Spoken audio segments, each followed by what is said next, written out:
अस्सलाम वालेकुम। हज़रत अय्यूब अंसारी रज़ियल्लाहु अन्हु से रिवायत है कि हुज़ूर अक़दस सल्लल्लाहु अलैहि वसल्लम ने इरशाद फरमाया कि जिसने 10 मरतबा यूँ कहा ला इलाहा इल्लल्लाहु वहदहु ला शरीका लहु लहुल मुल्कु व लहुल हम्दु व हुवा अला कुल्लि शैइन क़दीर, कोई माबूद नहीं अल्लाह के सिवा तन्हा है, वो तन्हा है, उसका कोई शरीक नहीं, इसके लिए मुल्क है और उसी के लिए हम्द है और वो हर चीज़ पर कादिर है।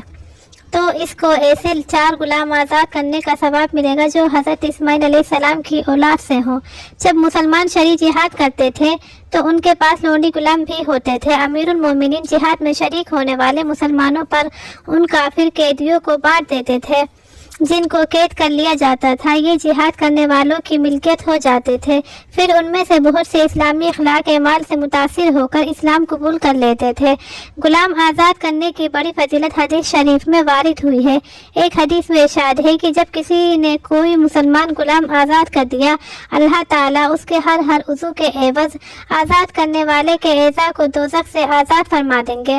नज़कूर हदीस में फरमाए कि जिसने नज़कूर पाला कलिमा, जिसे हम कलिमा तौहीद कहते हैं, 10 मरतबा पढ़ लिया तो इसको ऐसे 4 गुलाम आज़ाद करने का सवाब मिलेगा जो हज़रत इस्माइल अलैहिस्सलाम की औलाद में से हों।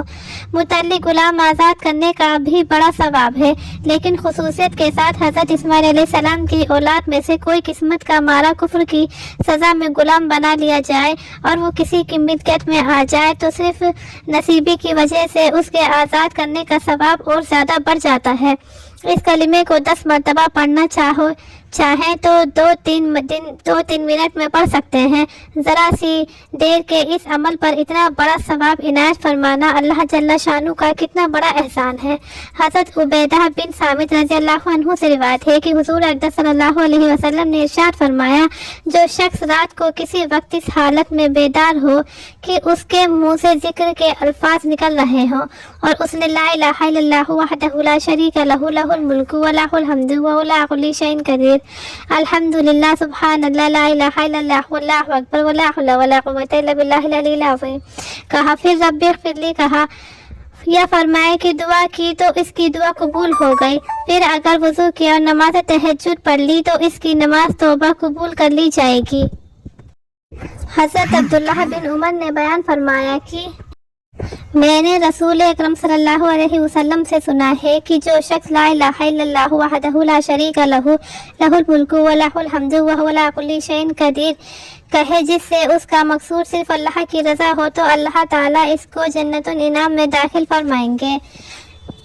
इस कलीमे को कलीमा तौहीद और कलीमा चारुम कहते हैं, जैसा कि सुब्हानल्लाहि वल्हम्दुलिल्लाहि वला इलाहा इल्लल्लाहु वल्लाहु अकबर को कलीमा तमजीद और कलीमा सोम कहते हैं। हदीसों में उनके पढ़ने की फजीलतें और वारिद हुई हैं और उनके नाम या नंबर अवाम में मशहूर हो गए हैं और इम्तियाज़ करने के लिए इस तरह नाम रखने में कोई हर्ज भी नहीं है।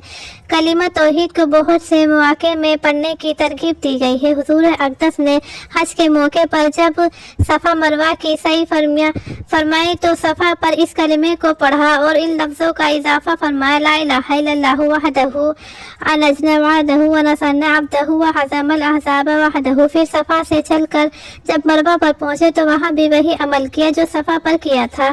सुनन तिरमिज़ी में है कि हुज़ूर अक़दस सल्लल्लाहु अलैहि वसल्लम ने इरशाद फरमाया कि सबसे बेहतरीन दुआ यौम अरफा यानी हज के मौके पर अराफात की दुआ है और सबसे बेहतर कलिमा जो मैंने और मुझसे पहले नबियों ने इस मौके पर कहा है वो कलिमा तौहीद है।